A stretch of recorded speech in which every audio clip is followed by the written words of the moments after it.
and how the work conducted by NIOSH in Morgantown is unique across the federal government. I'm pleased that you brought some of these specialized NIOSH employees back to work earlier this month and then just last week reversed their rifts so that their return to the office will not be temporary. Thank you.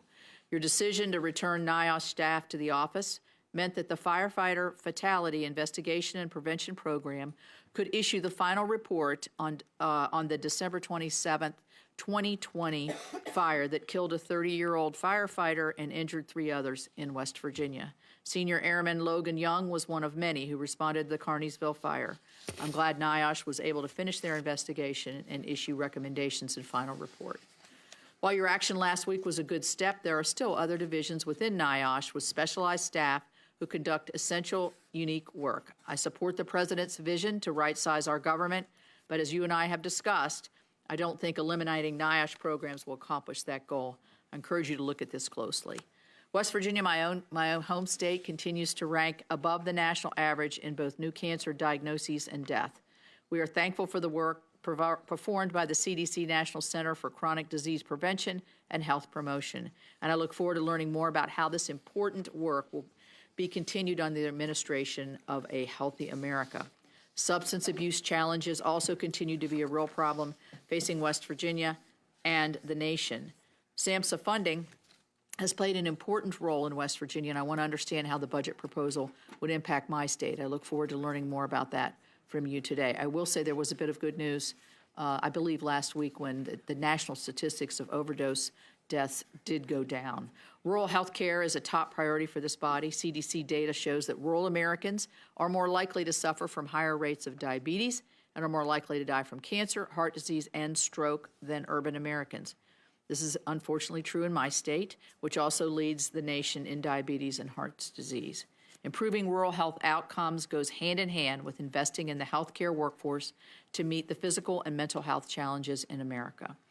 HRSA has been a trusted federal partner on rural health issues for decades. HRSA has funded critical rural health capacity building and other initiatives across the country and administers the healthcare workforce programs that help bring medical providers into local communities. You have proposed moving HRSA into the new AHA, and is that how I say it? AHA. I would like to learn more about how your budget proposal would invest in rural America. We have a difficult task ahead of us, but it's my hope we can and will come together, just as we have done in prior fiscal years, to use our limited resources in the most efficient and effective way. So, Secretary Kennedy, I look forward to your testimony, and I now will yield to my, or not yield, but turn the microphone over to Senator Baldwin. Thank you, Chair Capito, and I too look forward to continuing our strong bipartisan work together. Secretary Kennedy, today we are here to talk about your fiscal year 2026 budget request to Congress. You run a department dedicated to improving the health and well-being of every American. And these programs that you are responsible for administering touch the lives of all Americans at a critical moment in their lives, from research for life-saving cures and treatments for devastating diseases, to maternal health care, to child care, to addressing substance use and mental health. You have repeatedly pledged that you would run the department with, I quote, radical transparency. While this is a great catchphrase, it could not be further from the reality that we're experiencing right now, as we talked about yesterday. As required by law, a few weeks ago, the department sent this committee a plan for how it will be spending appropriated funds this year under the CR. But instead of providing Congress and the American people with any information about how the department is spending tens of billions of taxpayer dollars, there are only asterisks in place of spending levels for over 530 programs. In no other job under the sun can you essentially leave blank how you are spending billions of dollars. This is flatly unacceptable when we are talking about taxpayer dollars, and the people I represent deserve better. You are undertaking a massive and disruptive overhaul of the department. You are shutting entire offices down and firing thousands of experts. Your plan for all of this that you've provided to Congress is little more than 1 page long. And that shows the chaos that this is creating. I'm assuming today you're going to reiterate talking points about how you are consolidating offices and eliminating duplicative functions. But Secretary Kennedy, this is a genuine request. Please sit down and talk to us in detail about what you are doing. Have your staff talk with our staff on both sides of the political aisle about your plans for the department and what you are doing right now. For a department this important, anything less is simply not acceptable. Let me turn to what it is that we do know about your budget request and what is happening at the Department of Health and Human Services. Your fiscal year 2026 budget requests cuts to the National Institutes of Health of $18 billion. That would have a devastating impact on research into life-saving cures and treatments for devastating diseases, setting back medical innovations by decades. It would push the brightest scientific minds to work in other countries. It would cede our leadership in biomedical research to China. It would also take away hope from millions of American families. For the family receiving a devastating diagnosis of pediatric cancer, like Charlie and her mom, Emily, who spoke to this committee last month, it would mean less hope. For Jesse, a veteran and a father with ALS, and his son, Dewey, who wants his dad to see him graduate from high school, it would mean less hope and less time. This budget says a lot about the priorities of this administration. And normally I could, I guess, disregard it as only a request.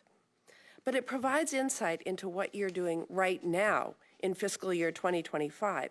At the same time you are submitting this request, you are actively stopping billions of dollars in NIH funding for life-saving research, including on cancer and Alzheimer's disease. You are implementing changes right now that are ripping away hope and life-saving cures from American families. If you aren't already, I think this administration is heading down the road of illegally impounding funding across HHS. Mr. Secretary, your budget request also cuts funding for CDC in half. Today, you will allude to consolidating programs into a new administration for Healthy America. But you can't just slash funding, fire everyone, slap a slogan on a new agency, and say that work will continue.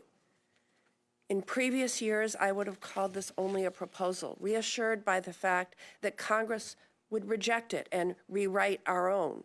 But this year, right now, you are dismantling CDC, seemingly in line with your budget request.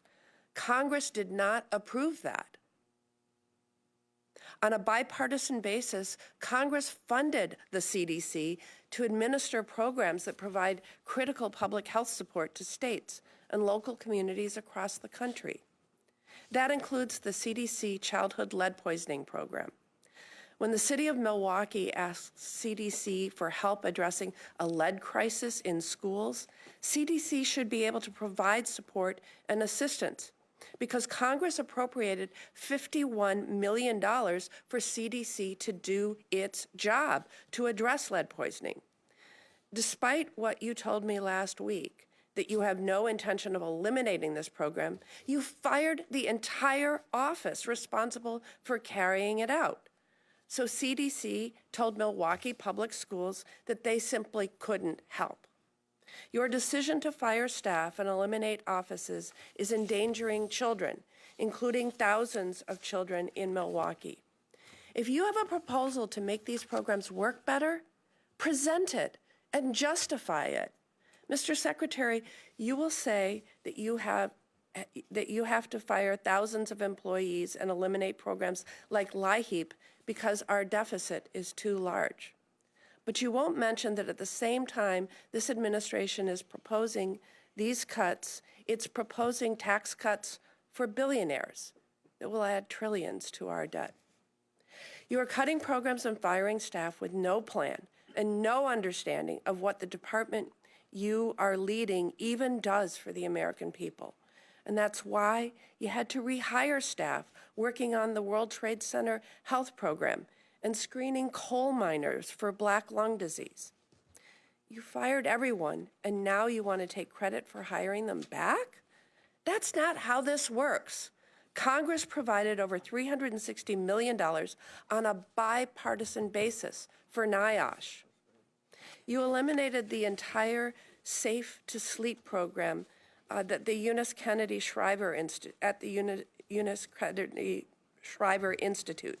Safe to Sleep is one of the most successful child safety campaigns in history that prevents 1,500 babies from dying each year, at a time when we are seeing rates of SIDS starting to climb.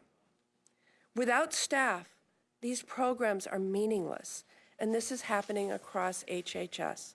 I could go on and on about how this administration's careless and reckless approach is hurting the people of Wisconsin and this country. These are just a few examples. Mr. Secretary, this committee has worked in a bipartisan manner to improve child care options for working families, address the substance use disorder crisis, support seniors and people with disabilities so that they can live in their communities, and to make the United States the leader in biomedical innovation. You're implementing changes right now that are dismantling our progress, and you're hiding it from Congress and the American people. We don't need to just reject this budget request. We need to reject what's happening at HHS right now. We need to do that before you have caused irreparable harm at the department and the programs it administers that millions of Americans rely on. I yield back. Thank you. Secretary Kennedy, we welcome your opening statement.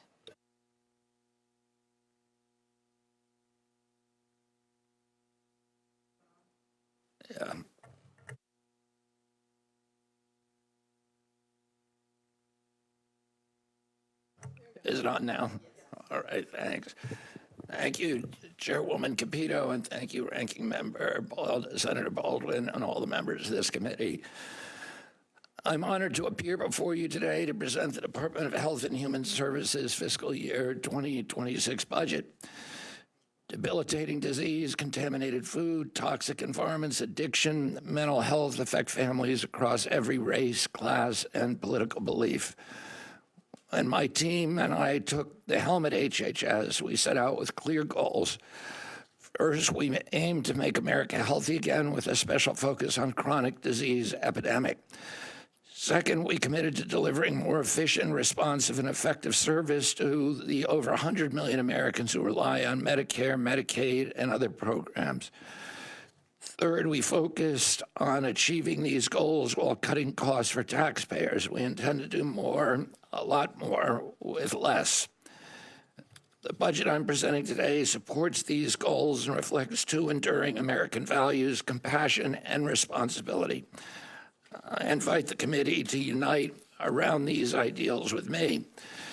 The United States remains the sickest development nation, despite the fact that we spend $4.5 trillion annually on health care, 2 to 3 times more per capita than comparable nations. Clearly, something is structurally wrong. All the money that we've been pouring into these programs for years has not resulted in better health for Americans. Furthermore, healthcare costs are steadily increasing at a rate of 2% greater than the economy. If we don't staunch this unsustainable hemorrhage, we will ransom our children to bankruptcy, servitude, and disastrous health consequences. Yes, an exploding debt is a social determinant of health. We won't solve this problem by throwing more money at it. We must spend smarter. We will shift funding away from bureaucracy toward direct impact. Some things at HHS will not change. We will preserve legacy programs like Medicare, Medicaid, and Head Start as the foundation of the MAHA agenda. Vulnerable populations, seniors, veterans, American Indians deserve consistent access to care, and I will ensure that they receive it. Today, 83 million Americans, urban and rural, lack adequate access to primary health care physicians. We will prioritize these families, especially the Native American and Alaskan communities. Protect IHS funding, streamline its operations, and give the tribes more autonomy in managing their resources. Let me be clear, we intend to make the Trump HHS not just the most effective, but also the most compassionate in U.S. history. Our official budget statement outlines many priorities, but I want to highlight a few. First, we will consolidate programs to better tackle mental health and addiction. These issues now rival chronic disease in their impact. HHS will aggressively combat the opioid crisis, especially the spread of synthetic drugs like fentanyl. We will empower state, local, and tribal leaders to create effective solutions. Second, we will address nutrition, physical activity, and healthy lifestyles. The President's budget requests $94 billion in discretionary funds to support these priorities, including the Administration for Healthy America. We will emphasize healthy eating and Head Start and ensure the program continues to serve its 750,000 children and parents effectively. Third, we will equip the FDA to expand its food safety efforts through research, regulation, inspection, and education to remove harmful chemicals from food and packaging. Fourth, we will fund cutting-edge research at the NIH while cutting risky or non-essential studies. That includes ending gain-of-function experiments and research based upon radical gender ideology. At the CDC, we will return to core missions, tracking diseases, investigating outbreaks, and sustaining public health infrastructure while cutting waste. Fifth, we will eliminate DEI funding and redirect resources toward real poverty reduction. We will move beyond lip service to communities of color and take meaningful action to meet their needs, as we did last week when we approved South Carolina's application for support for a program, the first program in the country that provides cell therapy and gene therapy to every person in South Carolina who has sickle cell anemia. For fifth, we will eliminate DEI funding and redirect. Sixth, we will strengthen cybersecurity and health IT. The AI revolution has arrived, and we will be the cutting-edge agency using this technology to manage healthcare data more efficiently and securely, and to give Americans control over their own health. Finally, we will rebuild public trust that eroded through years of industry capture, waste, and misplaced priorities. We will launch a new era of transparency and public service, creating an honest, science-driven HHS that answers to the President, to Congress, and the American people. And I just want to say, salute the people wearing purple in this room. I assume as an emblem of their commitment to solving the Alzheimer's crisis. And Alzheimer's is a very, very good example of how NIH has gone off the rail over the past 20 years with research on amyloid plaques and cutting off any other hypothesis because of corruption within the agency. And that has derailed Alzheimer's research in this country for 20 years. And I'm committed to solving the problems of Alzheimer's, also understanding why we're having an epidemic of Alzheimer's, why it is increasing. And I have Alzheimer's in my family, and many members of my family are activists in this community, and I have a deep personal commitment to solving this issue. I look forward to working with Congress to pursue this mission together as a bipartisan cause. Let's work side by side to make America healthy again. Thank you, Mr. Secretary. And I am going to turn to the chair of the full committee, who we're honored to have here, as always, Senator Susan Collins, for 7 minutes for questioning. Thank you. Thank you very much, Madam Chair, and I thank the Vice Chair as well. Welcome, Secretary Kennedy. Secretary Kennedy, the military services submit to Congress what is known as an unfunded priorities list. It includes funding requests that were not included in the president's budget, but oftentimes we take from that list and do fund what the military was unable to get into the president's budget. And just to give you some idea, the unfunded priorities list range from more battleships to better housing for our troops to weapons R&D. It really covers the map. Your department's budget has been sharply cut by 26% below the fiscal year 2025 level. If you were required, as our military services are, to submit an unfunded priorities list, what would you include on it? That's a good question, Senator. I would include the research that has been neglected for the past 20 years on chronic disease and what's caused us to go from 3% of Americans of children having chronic disease when I was a little boy and my uncle was president to 60% today. I would want to look at the thousands, over 10,000 chemicals that are now in our food. Most of them have never been tested. I'd want to look at what's causing the infertility crisis. Why are girls in this country reaching puberty 6 years early? They're earlier than historically. Why do boys in this country have half the testosterone teenagers of a 68-year-old man, half the sperm count of a 60-year-old man? I would want to do research on why our bees are disappearing, why 90% hive collapse happened, which is a food issue.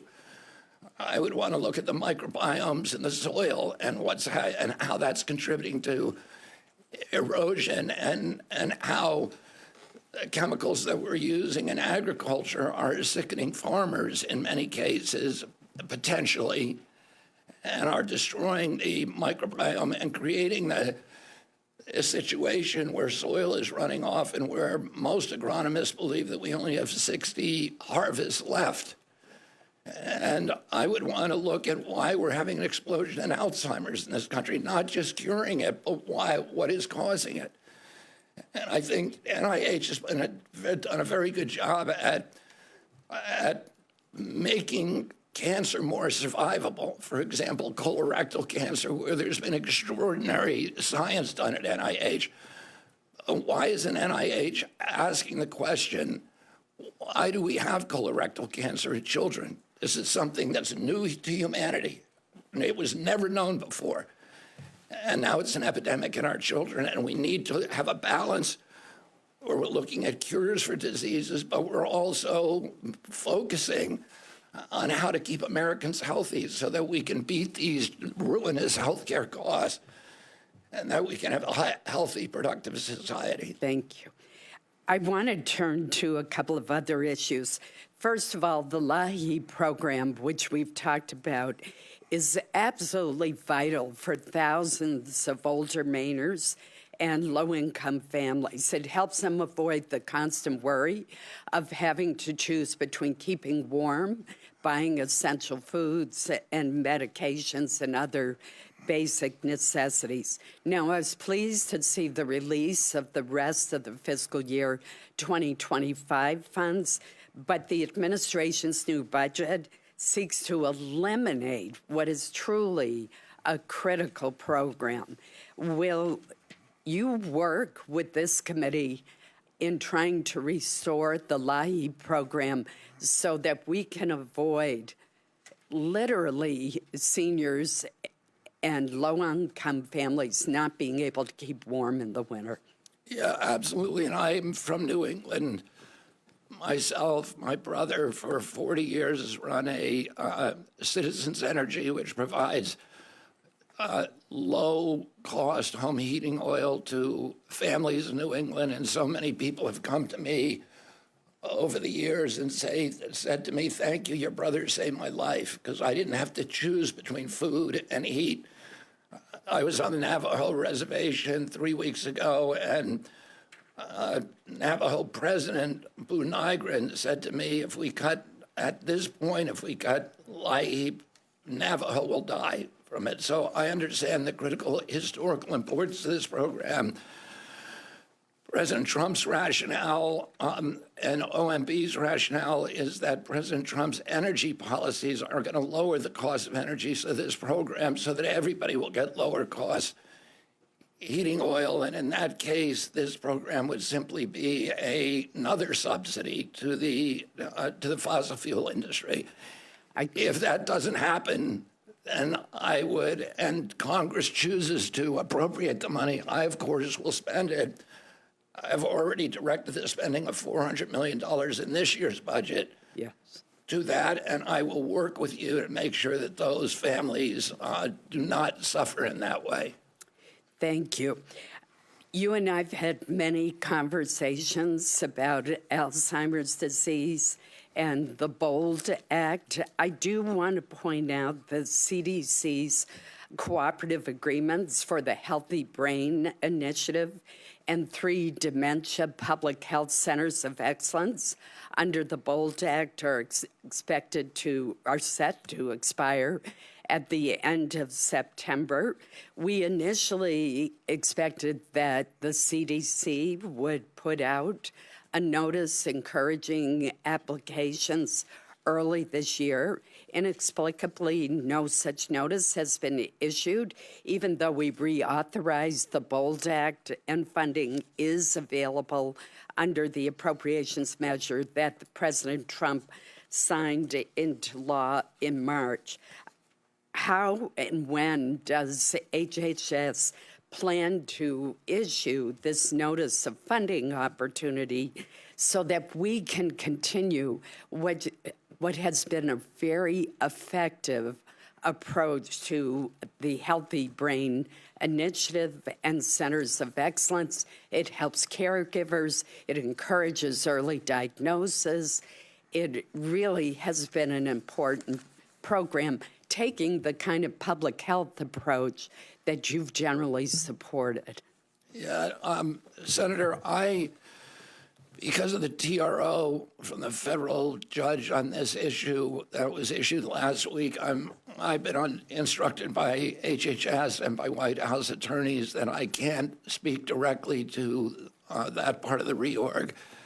I have a strong personal commitment to, as I said before, to Alzheimer's, to dementia, and it's affected members of my family, and I understand how important these programs have been. And whatever happens, we will continue that research. Thank you. Senator Baldwin. Thank you, Chair Capito. Secretary Kennedy, very quickly, when I ask you for information or my staff asks your staff for information, do you commit to responding? Yes, Senator, of course. And when might I expect a detailed operational plan? I've referenced in my opening statement the fact that 530 programs or activities, when you provided that information, had an asterisk in place of a dollar amount. When might I expect the detailed plan? When? As I explained to you, those decisions are being made by OMB. And so you're really not in charge of the spend plan for... This is not a HHS issue. It's a government-wide issue. Okay, so the Secretary of HHS is not in charge of the spend plan for 2025. I'm going to move on. Research funded by the National Institutes of Health has pioneered the development of new technologies and cutting-edge treatments, including immunotherapies that are saving lives and giving millions of Americans suffering from devastating diseases more hope and more time with their families. Last week, American doctors made history with the world's first successful personalized gene editing treatment in a 9.5-month-old baby boy, curing him of a rare, life-threatening genetic disorder. This technology is miraculous, and it was made possible by NIH research. According to the American Cancer Society, NIH-funded cancer research saved 3.5 million lives between 1991 and 2019 and reduced the overall cancer death rate by 33%. Congress has spent nearly 100 years building up the world's premier biomedical research agency to develop state-of-the-art treatments that wouldn't have been thinkable just decades ago. And in just 100 days, this administration is starting to tear it all down. NIH has awarded nearly $3 billion less in funding. So the graph on on my right, $3 billion less in funding compared to the same period last year. That's more than 3,200 fewer grants. These grants are being withheld. This includes funding for everything from cancer to Alzheimer's disease to rare disease research. Secretary Kennedy, whose decision is it to withhold thousands of grants and billions in funding for life-saving medical research at NIH? I can tell you, Senator Baldwin, that gene therapy and cell therapy is a priority for me and for Marty McCary, who's the FDA director. We are going to ensure that this country remains the hub of gene therapy. That wasn't my question. Secretary Kennedy, whose decision is it to withhold thousands of grants and billions in funding for life-saving medical research at NIH that we approved on a bipartisan basis in this subcommittee? We are not abandoning any life-saving research at Is it NIH. DOGE reviewing NIH funding opportunity announcements? Is it DOGE reviewing NIH grant award? We've got administrators, we're cutting waste, we're cutting duplicative programs. You're funding $3 billion less in biomedical research than you did a year prior. We're spending less on administration of those programs. 3,200 fewer grants. We're spending, well, many of the grants were terminated because they were grants that were not advancing. These aren't grants terminated. These are grants not awarded because the panels weren't convened. We spend 70% of the world's biomedical research out of NIH, 70%, and we're the sickest country in the world. $18 billion or 40% from the NIH budget slow the development of new treatments and cures? And we are the sickest country in the world, so that money has not been well spent. We've had a 38% increase in our agency, growth in our agency over the past 4 years. I'll ask you, is funding for Alzheimer's disease research centers DEI? Because you're holding up $65 million for 14 of those centers in 9 states, including the University of Wisconsin-Madison. Is funding for cancer centers DEI? Because you're holding up $47 million in cancer center support grants at 9 cancer centers in 8 states. Is funding for rare disease research DEI? Because you're holding up $55 million for 11 rare disease clinical research network grants in 8 states. These are just a few examples, and the list goes on and on, Secretary Kennedy. I've run out of time. I yield back. Thank you. This is a fun game we're playing. Mr. Secretary, let's talk about clinical questions and to ask questions and don't give me a chance to answer them. Don't give me time to answer them. Well, maybe in some of my questions you can elaborate on some of that. I want to ask you about the clinical trials because she does have that up on her poster there. Clinical trials are the forefront of research innovation and oftentimes represent that last hope for cancer patients and other patients addressing chronic disease when traditional treatments have been effective. These clinical trials are often lead to getting life-saving drugs to the market. Has HHS or any sub-agency assessed the impact of patient access to clinical trials through the reorganization effort? We are not cutting any clinical trials. We're not cutting any clinical trials. We're not cutting drug development. Thank you. Cutting administrative costs. A question on indirect costs, because, you know, this is a biggie. When it was announced that there was that NIH announced it would cap indirect costs at 15% for research. We talked about this actually in our meeting. We talked about the possible adverse effects of this. And like I've heard from West Virginia University, Marshall University, which receive smaller amounts, but I've heard from everybody across the country in terms of the research. West Virginia University is a member of the Association of Public and Land Grant Universities, and they are working along with schools and independent research organizations across the country to come up with a new model for indirect costs. Are you aware of this effort, and have you met with them to discuss their work? I haven't met with them, but we are talking with lots of people about a new way to fund indirect Are you costs. aware of the effort that's going on with a whole bunch of stakeholders that are trying to figure out a way to do this better? Yes, we are. And Jay Bhattacharya is very interested in this. And as you know, Senator, there were some of the private universities that were abusing that. We had Stanford, which has tens of billions of dollar endowment that was using our money. We wasted $9 billion last year of NIH's budget on indirect costs. We're paying some of these universities up to 78%. That money was not going to research, not all of it. In the public universities, we are very much aware that those universities are using the money well, that it is absolutely necessary for them.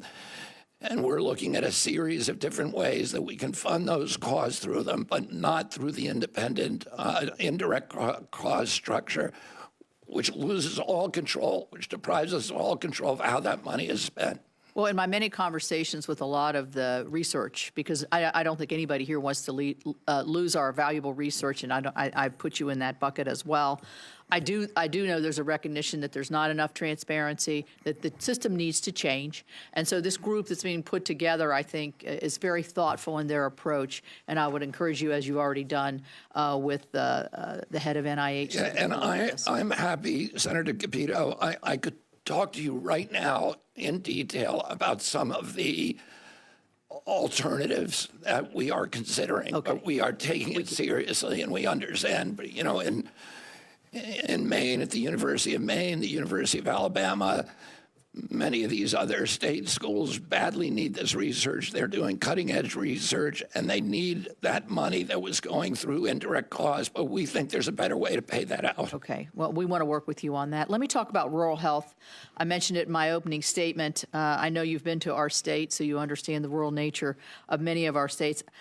There's such significant healthcare challenges in rural America. A lot of it around access. The rates of chronic conditions like diabetes and heart disease are among the highest in the country in rural America. HRSA programs are critical to rural health and initiatives.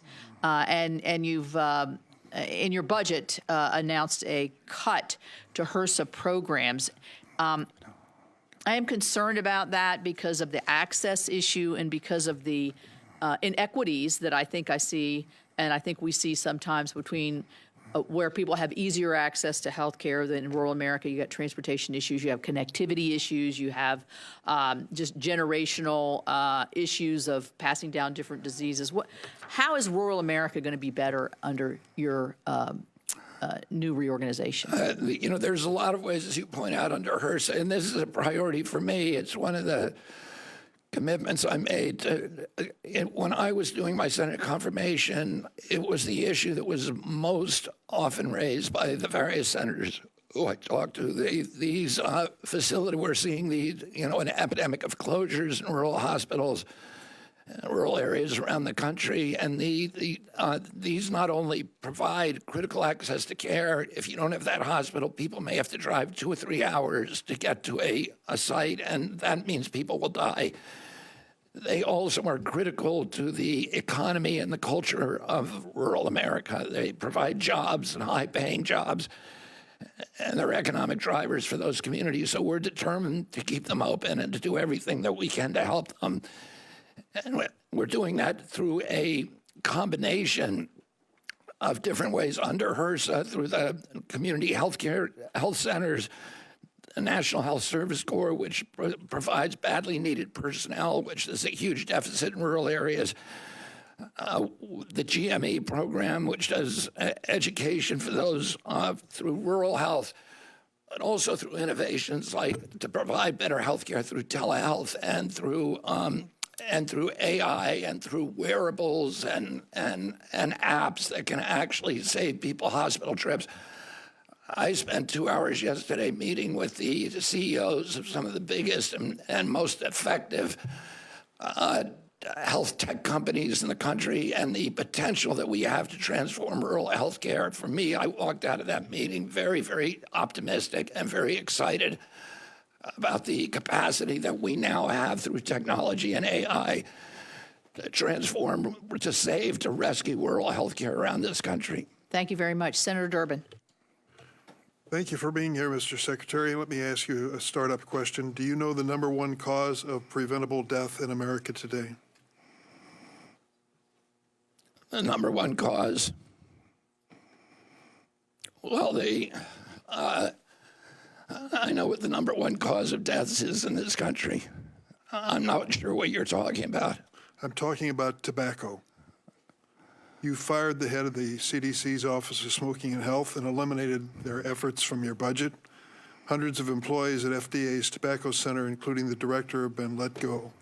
If we are genuinely concerned, and I believe you are, about the health of America and making it better, something as basic as the #1 preventable cause of death is not served by that kind of dismissal.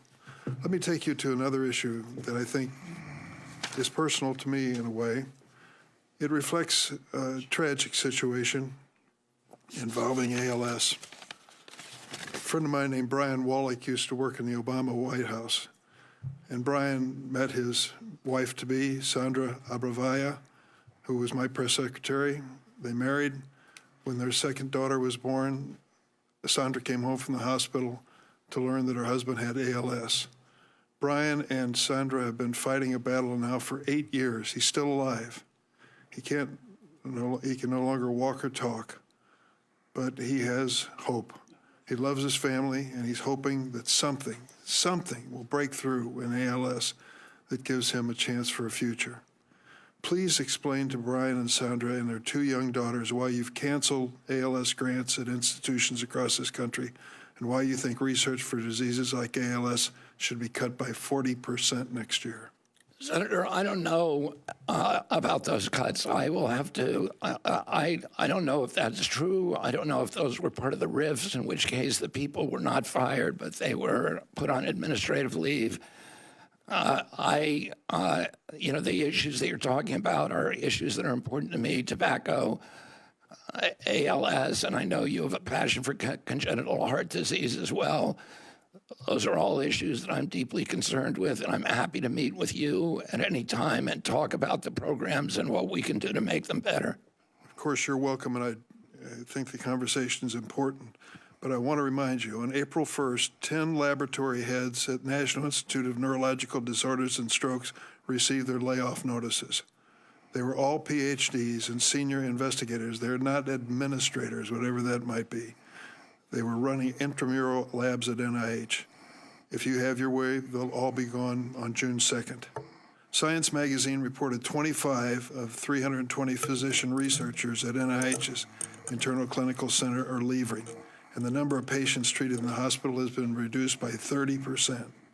3 grants involving ALS and dementia work at Northwestern University in Illinois have been paused. One looking at how to stop the buildup of damaged proteins, another looking at cellular mechanisms that can be drug targets. Just last week, an ALS researcher at Harvard had his grant cut that was using AI to accelerate the reversal of ALS symptoms.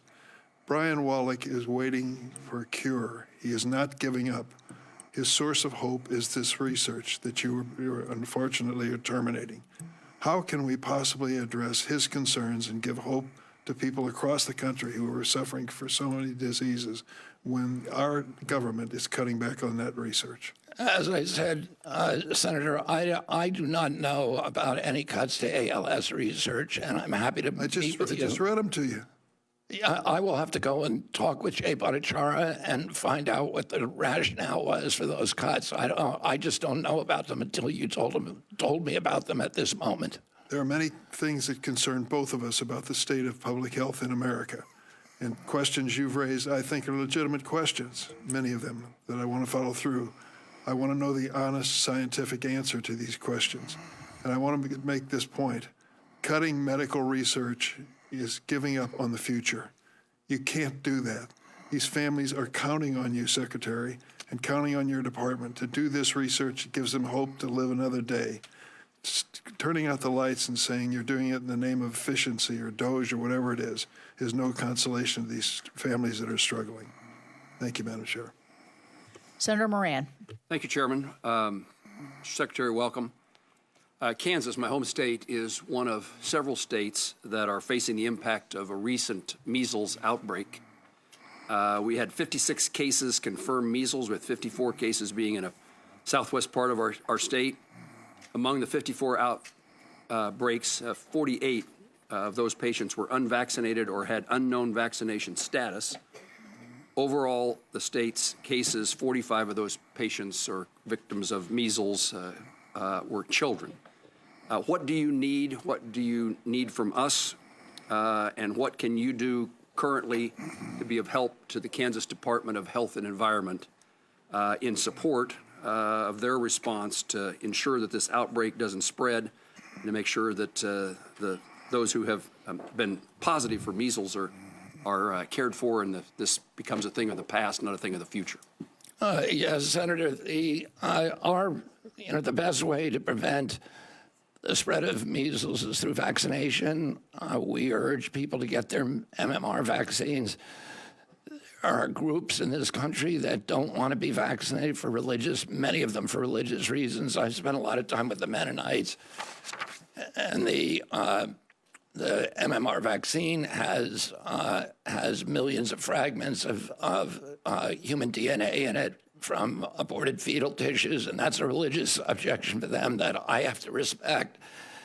We need to be able to treat people who do get sick, which the CDC does not give people advice, physicians advice on now, until I came in and we started a new program to treat people who actually get sick. We've done a better job at controlling measles since I came into this agency than any other country in the world. Today we're at 1,035 cases, and we only added 27 cases last week.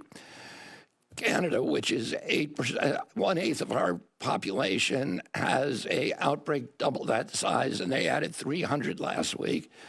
Mexico, which has a population a third our size, has almost the exact number of measles that we do. Europe has almost 7,000 cases, so 7 times what we have. And they're growing and adding cases. We've deployed the epidemic intelligence services to all the states that have requested our help. We have people on the ground in those states, and they are doing a great job at limiting the spread of the outbreak. And if the governor of Kansas wants to contact us, we will deploy a team to Kansas to make sure that outbreak is curtailed there.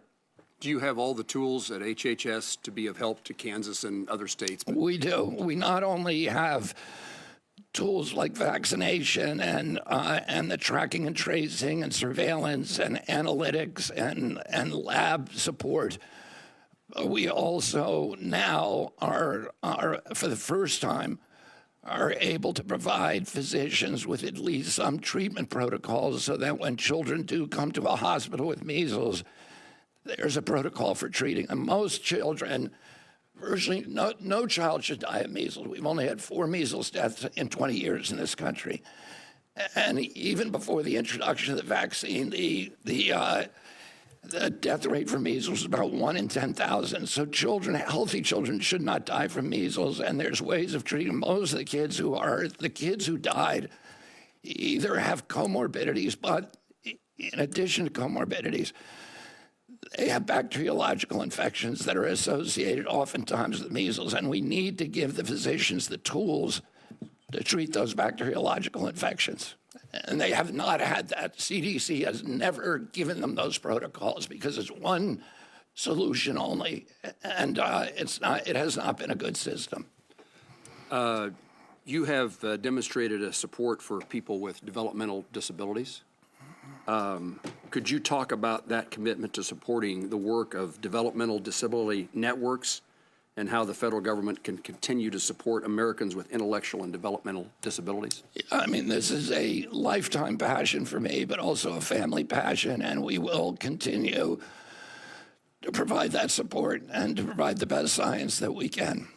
And I want to follow up with something that Senator Collins said in support. I want to share my support for the BOLD Act, the BOLD Infrastructure for Alzheimer's Act, and again indicate the value of the continued and intense effort of trying to find the cure and treatment for Alzheimer's. Anything you'd like for me to know?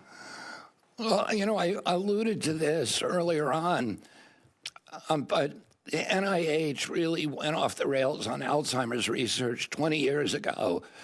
One of the favorite researchers, the part of the old boys club at NIH, developed a hypothesis that Alzheimer's was caused by amyloid plaque buildups. After that, NIH suppressed any science and refused to fund any science Secretary, I'm on out of time. alternative hypothesis. Mr. Secretary, We are I'm out going of to time. change that. Today, fully committed toward the research to. Yeah, absolutely. We're going to find what causes Alzheimer's, what is causing the epidemic of Alzheimer's, and we're going to find a cure. Thank you. Senator Reed. Mr. Secretary, I want to ask you about the CDC's childhood-led program, because we've heard a lot of conflicting messages about Childhood. Yes, the childhood-led poisoning prevention program. But we've heard a lot of conflicting messages. First, the program was eliminated as part of your restructuring of HHS, and all the program staff was fired. You suggested that that was a mistake and that the program will be brought back online. Last week, you told Senator Baldwin that lead poisoning among children was a very significant issue, and if Congress appropriated the money, the program would continue. Well, Congress has appropriated the funding, and as far as we can tell, staff has not yet been hired, and I've seen no statements reversing your decision to eliminate the program. So which is it? Do we have a program? We are continuing to fund the program, and in Milwaukee, we have a team in Milwaukee, and we're giving laboratory support to the analytics in Milwaukee, and we're working with the health department of Milwaukee. Well, that's Milwaukee. What about the rest of the country? Well, I don't. As I said, I have a TRO now. You know, a federal TRO that does not allow me to talk about the reorg. What I can tell you is that if you appropriate the money, that we are going to spend it. We have appropriated the money, Mr. Secretary. You indicated that you have a program in Milwaukee. What about the rest of the United States? This is not a problem exclusive to Milwaukee. My understanding is that that program is continuing. I'm hoping to. I'm very, very happy to talk to you, Senator, after this and find out exactly what the details are. Well, it should be a very simple answer. The program's back up and running. We've hired the staff, which I don't think you have, and that doesn't indicate that you're serious about getting the program running again. I just want to put a word in to second Senator Collins' support of the LIHEAP. It's a program that is incredibly important to people all across the country. Cold winters, torrid summers in the South, people need it. And I support her comments very much. Now, let me turn to an issue, Medicaid. The Nonpartisan Congressional Budget Office estimates that more than 10 million people will lose access to Medicaid because of the bill under consideration right now in the House. In fact, CBO didn't even get to score all of the Medicaid provisions, so it could be higher. But the consequence of that is millions of people losing Medicare will mean that many more people will go to the emergency rooms because they don't have a doctor. Many community health centers will close because that's the margin that keeps them open. Nursing homes will likely close. In fact, frankly, it will probably undermine significantly the healthcare systems in every state in the union. So why are you making these cuts? First of all, we haven't made cuts. We only in Washington would those be called cuts. The reductions that are proposed are reductions in the rate of growth over the next 5 years. And those reductions are to eliminate waste, fraud, and abuse. And I'll explain to you, there's 1 million people now on Medicaid who are accepting Medicaid, collecting from Medicaid in 2 states. That's illegal. They're stealing from the Medicaid program. We've now been able to identify them, which no other administration was able to do. There are 2 million people who are collecting both Obamacare, or 1 million people who are collecting Obamacare and Medicaid. That's illegal. It is also a theft.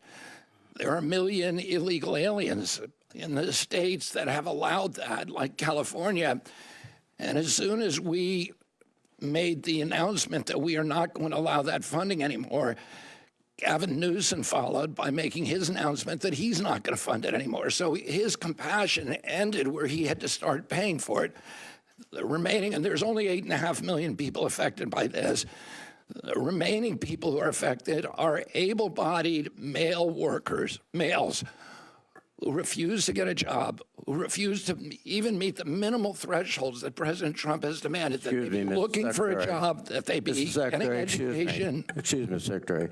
That's rhetoric, not reality. You're going to have 10 million people without health care. They're going to the emergency rooms. It is going to undermine the health care system in every state of this country. And you'll be responsible along with the president. Thank you. Senator Kennedy.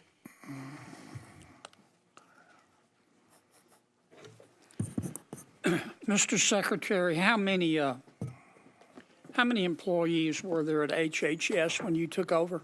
82,000. How many do you have today? 62,000. Okay. It's about the level it was in 2019, right before COVID. Is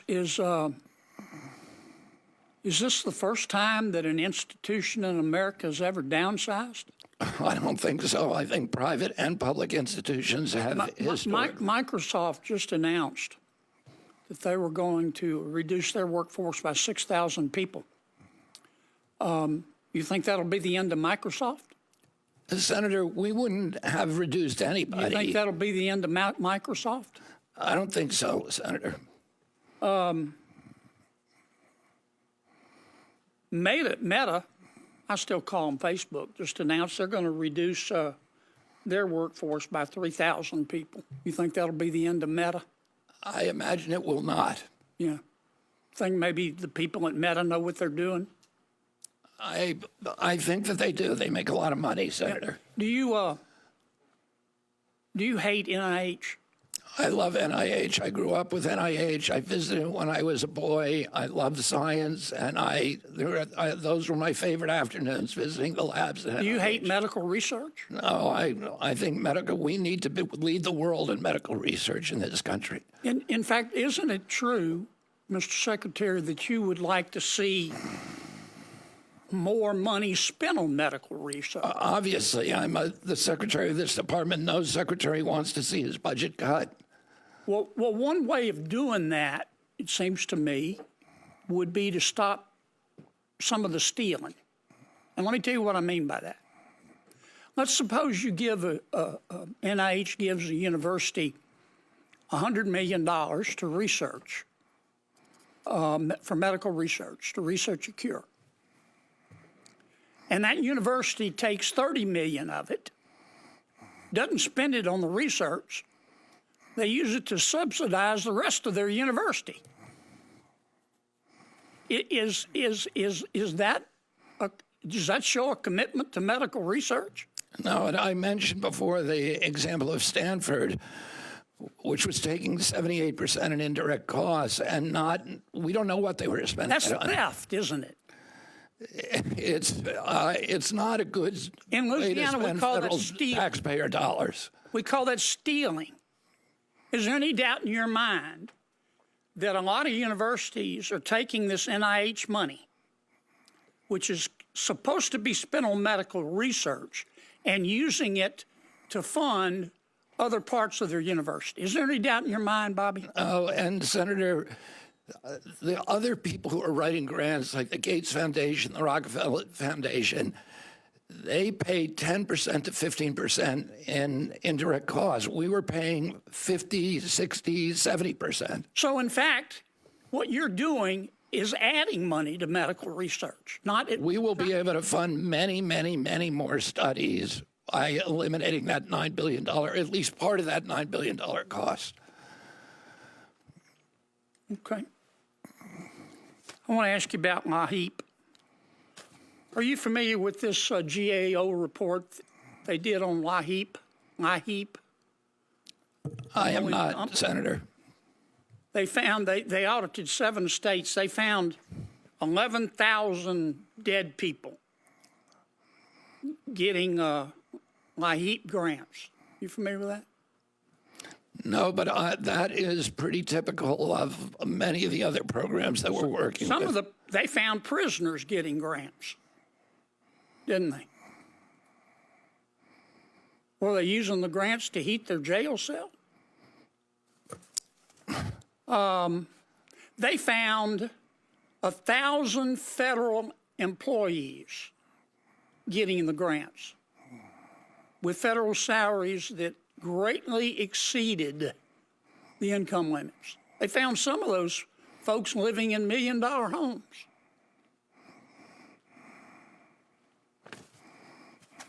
I got 18 seconds. Why do we allow highly processed foods in America? That's a complicated question, but it's driven by profits, but to a food industry that is making money by poisoning American kids, and they don't do it abroad. They make the same products for Canada and for Europe that do not contain many of those chemicals. You understand, Mr. Secretary, there's nothing you can do that's going to make many of my Democratic colleagues happy. You get that, don't you? I do understand. I'm coming to understand that, Senator. Yes. Thank you. Senator Murray, welcome. Nice to see you, and I'll turn it over to you for questions. Thank you very much, Chair Capito, Senator Baldwin. I look forward to working with you both again in this Congress. Secretary Kennedy, things are not going well. It's clear what you are doing across HHS is devastating to children, families, seniors, millions of Americans that HHS programs support. Now, you were required to send us an operating plan detailing how you are spending funds that Congress provided for programs that families rely on. You sent us what you titled the, quote, Hill version, which had over 530 asterisks in place of the funding levels. Mr. Secretary, we need the real version with actual funding levels. This committee needs to know how you are spending taxpayer dollars right now and what programs you are cutting and which you are eliminating. You are blocking billions in funding that Congress appropriated from going out the door, including $3 billion at NIH, $1 billion in Head Start, and $3 billion in child care funding alone. And that's on top of all the other funding you have illegally ripped away. $11 billion from state and local health departments, $1 billion supporting local substance use and mental health programs, and $66 million in Title X funds for cancer screenings, birth control, and preventive care. We know you're dismantling HHS and throwing away generations of investments in our healthcare system and firing critical employees. We are talking about the people who administer Head Start, LAHEAP, Meals on Wheels, or entire teams who are working on preventing chronic disease and Alzheimer's, tracking IVF success rates and safety, maternal health, more. On top of all of this, you propose a budget now with truly devastating cuts that would leave America sicker and weaker. But you're not waiting to see whether Congress approves that budget proposal. This administration is starting to unilaterally implement it right now in defiance of Congress and the laws we passed. If you aren't already, you're sprinting down the road of illegally impounding billions in funding through intentional action and incompetence. So to my colleagues on this dais, we heard several weeks ago from experts across the country what we risk by ceding American leadership on biomedical research.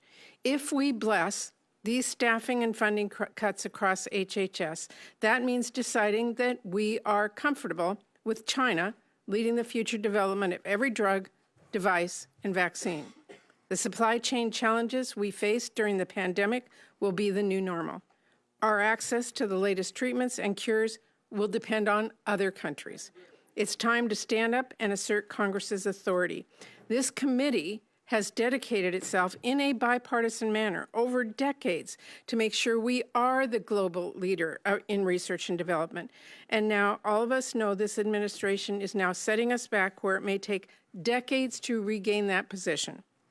If we don't, decades of scientific breakthroughs and medical discovery and the bipartisan work to support them risks being burned to the ground, and it will be very, very hard for us to rebuild that. We should be setting this country up for failure. We have to do better. Now, Secretary Kennedy, listening to your testimony last week, frankly, left me pretty confused and concerned about what is happening at your department. You repeatedly claim that staffing and funding cuts that have been reported on publicly and even confirmed by your department staff are not happening. So either you're lying or you're not the one making the decisions. You said, and I quote, "I made sure that Head Start was not cut," later going on to say, "There should not be any delays, the funding is there." Well, Mr. Secretary, HHS is delaying billions in funding for Head Start and child care. These funding delays meant that a Head Start program in my state that serves more than 400 children had to close its doors and left parents scrambling. So let me ask you about another child care issue. Secretary Kennedy, whose decision was it to withhold child care and development block grant funding? Senator, I want to point out that in 2021, at the beginning of his administration, President Biden submitted his budget on May. You know what? You made an accusation to me, and I'm going to answer it. Okay, I appreciate On May that. 28th, he submitted his budget. So our budget. We're a new administration. Okay, you can go And I down also that want to road. point out. I have just 2 minutes left. I asked you a specific I want to question. point out something, Senator. You presided here, I think, for 32 years. You presided over the destruction of the health of the American people. Well, Our people are now the Mr. sickest people in the Secretary, world. seriously. Because you have Mr. not done your Secretary, job. seriously. That is an What have you done amazing about point. it? What have you Mr. done about the Secretary, I epidemic am here of to chronic ask- disease? Mr. Secretary, What you have are you done here in about fr- the epidemic Mr. of chronic Secretary, disease? seriously, Madam Mr. Secretary, Chairman. I would ask you to hold back and let the senator ask the questions.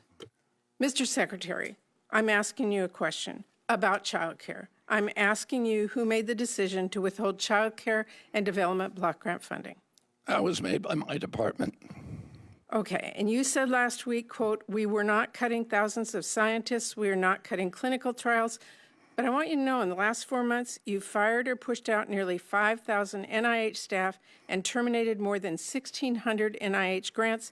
That includes more than 240 clinical trials across the country. So whose decision was it to fire scientists and terminate these NIH grants and the clinical trials? Senator, I don't trust your information with all due respect. You told me 3 days ago or 4 days ago that we had cut a clinical trial in your state, and what you said turned out to be completely untrue, and you knew it was untrue because you corresponded with Jay Bhattacharya before Madam that. Chairman, I will answer that. It shouldn't take me, first of all, raising an issue with you face to make sure NIH is working its way through this. The woman that was in question, as I clarified to you at the last committee, was qualified for a clinical trial, unlike you stated. So Untrue. Untrue. No, that is true. Untrue. She qualified this week. We shouldn't be talking about patients' private information I agree. anyway. And let's leave that. And I will just say your staff didn't get back to me till 45 minutes ago. We have the emails. We have the emails from your staff Madam Secretary, 2 weeks ago. Mr. 2 weeks ago, you were corresponding. seriously. What you said you knew was untrue when you said it to me. You came here to argue with me. I came here to ask you questions about your budget request. Your budget request is asking us to cut dramatically, but I am also making the point that Senator Baldwin made, that what you are doing right now is enacting your budget that Congress has not passed by cutting critical funding across the board. And I think this committee will find that to be very detrimental in the future. Thank you, Madam Chair. Senator Hyde-Smith. Thank you, Chair Capito and Ranking Member Baldwin, for this meeting, and thank you, Mr. Secretary, for being here. I'm going to get right to the point because I want to make the most of my time. I could not be more supportive of this administration's goals to improve mental and physical health of all Americans and to gain a better understanding of why our nation struggles in certain areas. However, I am deeply concerned with reports from reliable sources that's now appearing in the media that the MAHA Commission's initial assessment, which is expected to be released this week, may unfairly target American agriculture, modern farming practices, and the crop protection tools that roughly 2% of our population relies on to help feed the remaining 98%. I trust these reports are not true and that this initial assessment prepared over the course of 3 months is not intended to serve any hidden agendas. Hidden agendas such as suggesting that products that have undergone the EPA pesticide approval process, which is widely considered to have the most rigorous standards in the world, are unsafe. Let me be clear, human health comes first, number one. It's a priority, and we certainly want that. But a vital component of human health relies on access to safe, affordable, and abundant food supply. If Americans lose confidence in the safety and integrity of our food supply due to the unfounded claims that mislead consumers, public health will be at risk. I've said this before, and it's worth saying again. Countries have gone to war over many things: politics, religion, race, trade, natural resources, oil, pride, you name it. But threaten a nation's food supply and allow people to go hungry, let's see what happens then. Mr. Secretary, 2 key provisions of the MAHA executive order stick out to me with respect of our exchange today. 1, subsection A of section 2 states, all federally funded health research should empower Americans through transparency and open source data and should avoid or eliminate conflicts of interest that skew outcomes and perpetrate distrust. And 2, subsection C of this section states, agencies shall work with farmers to ensure that the United States food is the healthiest, most abundant, and most affordable in the world. Mr. Secretary, with respect to the subsections that I just mentioned regarding conflicts of interest, skewing outcomes, and perpetuating distrust, do you think American farmers and ranchers will believe you're living up to this principle when they read your initial assessment later this week? And we all know with confirmation what confirmation bias is, and it's no secret that you were involved with pesticide litigation prior to becoming Secretary. Has your past or personal opinions influenced the initial assessment in any way? And regarding subsection C, how would you do things differently than what EPA and other federal regulators have already done?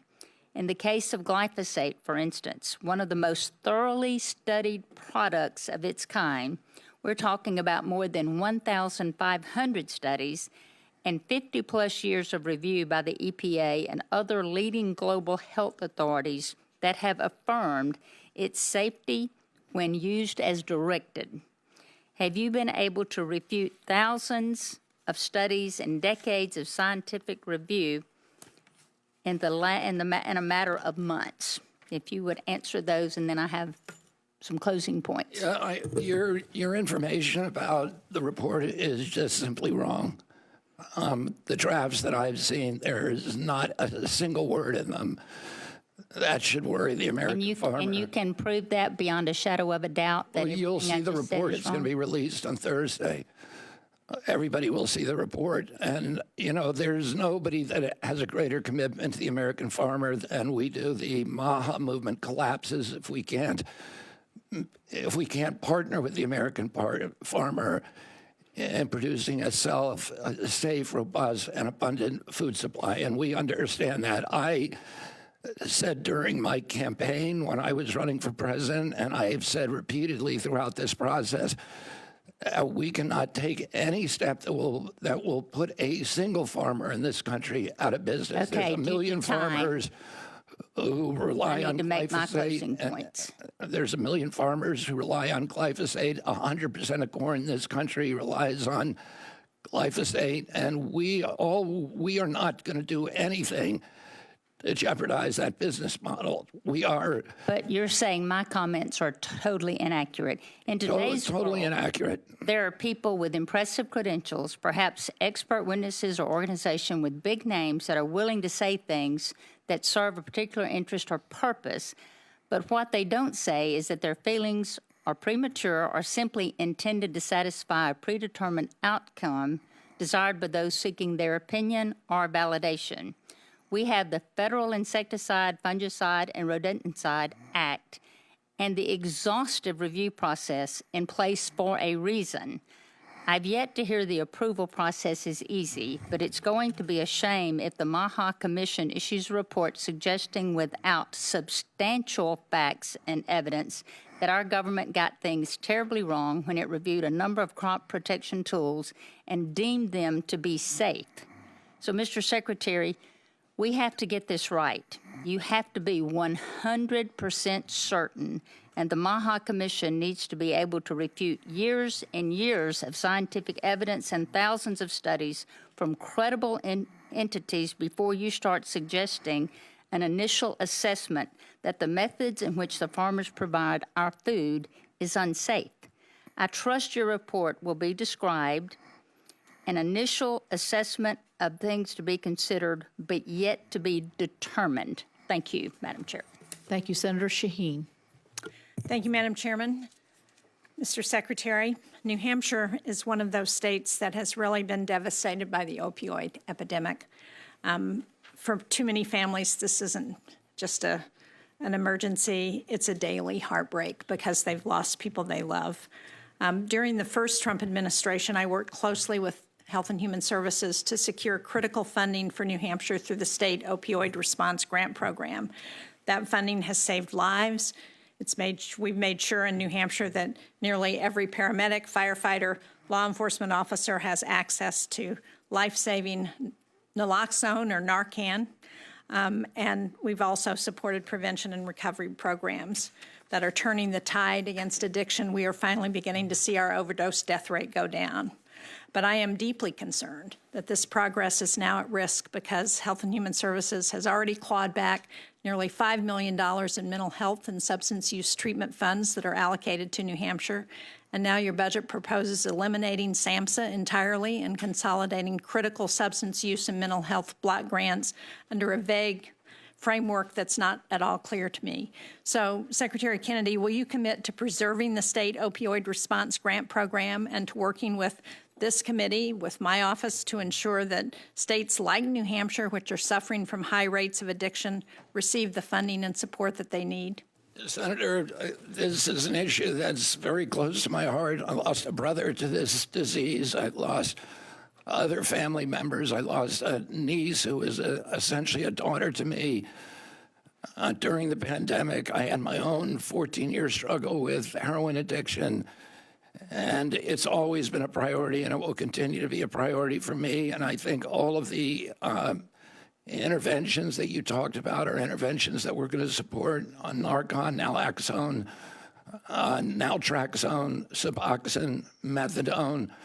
My own bias is toward community care programs that I think are less expensive and the most effective, but there are many people who cannot take advantage of them, and we will continue to support the states Mr. and Secretary, state programs. I don't want to interrupt, but I have read some reports of the struggles that your family has had, so I appreciate and understand why you would be sympathetic to this challenge, and that's why it's so hard for me to understand why you would be considering programs that have been working like the state opioid response grants, because what they do in New Hampshire, maybe they don't do this in other states, but in New Hampshire, those dollars go directly to the local treatment programs. We have a whole system that's set up based on those that allows people to get treatment and recovery in their communities, that's designed to ensure that they can get that. And so that's why I'm so troubled by the idea that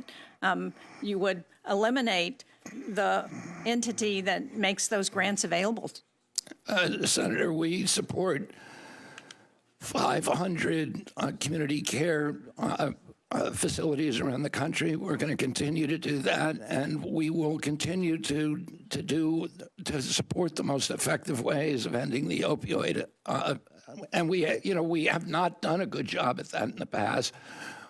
We can do a lot better. We need outcome-based care. So, but you won't commit to preserving the state opioid response grants? I have to look at that particular grant, but if it's working, we want to support it. To move on to another topic, I co-chair the Senate Diabetes Caucus alongside Chair Collins, who I think has been here already today. We've spent years, literally, working to try and increase funding for diabetes research, to ensure access to new treatments. It's one of our most expensive chronic illnesses in this country. And yet earlier this year, your administration announced a pause on the Diabetes Prevention Program Outcome Study, which is one of those initiatives that's designed to help us figure out what the long-term impacts of diabetes are and how we can better intervene and promote alternatives. So this study, I think, is essential to understand how we better address diabetes, and you've consistently emphasized the need to improve chronic disease treatment in our country. So again, will you commit to funding this study so that we can continue to learn how to better prevent and treat diabetes? I have no idea why that study was paused. If it was paused, I would have to talk to Jay Bhattacharya about that. There were thousands of studies that were put on pause and then refunded. I expect, knowing Jay's commitment to it, my commitment to that study will continue to be funded. So you will commit to looking at that? And I will commit to looking at it, and I'm happy to talk to you and to your staff at any time to try to help you with this issue. Thank you. Thank you, Madam Chair. Thank you. Senator Mullen. Thank you so much, and thank you, Secretary, for being here. Earlier, you said that the increase for HHS over the last 4 years had increased by 38%. Is that correct? That's right, Senator Mullen. So what have we got? What has the taxpayers got in return over the last 4 years? They got a worse chronic health crisis and the unhealthiest, sickest population in the globe. So your total budget for 2024, I think, was around 1.7 trillion. Is that correct? Yes. So we've had a 10% increase across that. We've received nothing in return. We've had a 38% increase in 4 years. And at the with same nothing in return. And nothing in return. And we have my Democrat colleagues that are complaining about cutting spending. At the same time, we have NIH recipients, because we've heard our colleagues on the left side really complain about you cutting NIH funding because they call it research. But is it really research? I mean, let me just throw some numbers out here for you. Harvard received $488 million in NIH, and 69% went to indirect cost, meaning didn't go to research.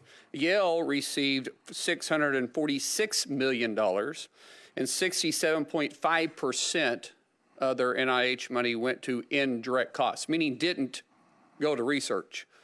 You had Johns Hopkins University got $858 million. 67.5% went to indirect costs, meaning 67.5% of $858 million did not go to research. University of California, San Francisco received $815 million in NIH money, and 59% went to indirect cost. But I'm sure there's no room to cut NIH money for research. I mean, who would think we probably have room for that? Because let's just use the top 4 recipients for my colleagues and on the Democrat side. Let's just use their numbers and round numbers. That's $2.807 million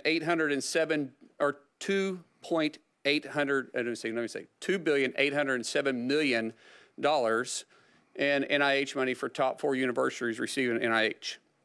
Out of that, $1 $5,684,000,000 went to indirect cost. I'm using rough numbers here. Now, I'm sure there's no room to cut NIH research, right? There's room to cut the research both through the indirect cost, which the total cost was $9 billion last year in indirect research. So that's $9 billion that did not go to research, but also $9 billion that went to other things like flowers at the university. Right, and the way we don't know what it goes to.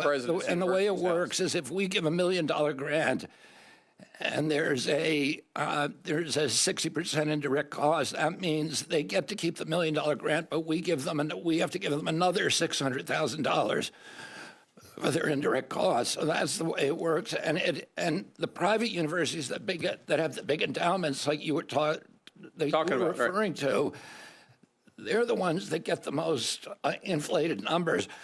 Let me just say this. We have 9 separate offices for women's health. We have 8 separate offices for minority health. We have 20 separate HIV programs. We have 59 separate behavioral programs. We have 40 separate opioid programs. We have 42 maternal health programs. Each one of them have their own administrators. We have 100 communications offices when I came in. We have 41 chief. Say 100 communication offices? Yes, 100, and we have 1,400 external affair officers, staff. We have 40 procurement departments using 4 different contracting systems. We have 9 resource officers, dozens of IT departments, and 8 senior finance officials. And what we're trying to do is eliminate the redundancy. There's no way to govern this agency. This agency has a budget that is comparable to the 6th largest nation in the world. And we have no governance because these are all in silos with their own infrastructure, and we're trying to consolidate them, and that's why they don't work. That's why we throw more and more money every year, and Americans are the sickest people in the world. We spend 2 to 3 times for health care what other nations spend, and we have the worst outcomes on earth. And if somebody does not reorganize this mess, it is going to continue. And we're trying to do it, and we're going to make some mistakes as we do it. But ultimately, I can tell you 4 years from now, the American people are going to be a lot healthier. Only in American government do we think throwing money at the problem will eventually fix it. So thank you for staying strong and actually getting the taxpayers the money that they spent for something that's supposed to be spent for, and that's to make us healthier. So thank you for being strong in this. Thank you, Senator Mullen. Senator Britt. Well, thank you very much, Madam Chair. I want to follow up on NIH and that conversation that you just had. I think every cent of hard-earned taxpayer dollars should be used responsibly, should be used efficiently, judiciously, and we have to be accountable. And I appreciate you taking that approach to every portion of the areas in which you oversee. You mentioned, Senator Mullen obviously mentioned several of the people that we feel like are not utilizing this right and are taking advantage of the system. I want to say thank you for your comments last week at the Help Committee, where you specifically pointed out the University of Alabama and the system, University of Alabama at Birmingham. You weren't here, I pointed it out again. Well, thank you. I appreciate it. As people trying to do it right, trying to make sure that we can create life-saving and life-changing research that positively impacts the lives of not only Alabamians, but Americans and people across the globe. And I just want to thank you for the engagement that we have had on that issue, the continued dialogue we've had, so that we can work to try to get it right.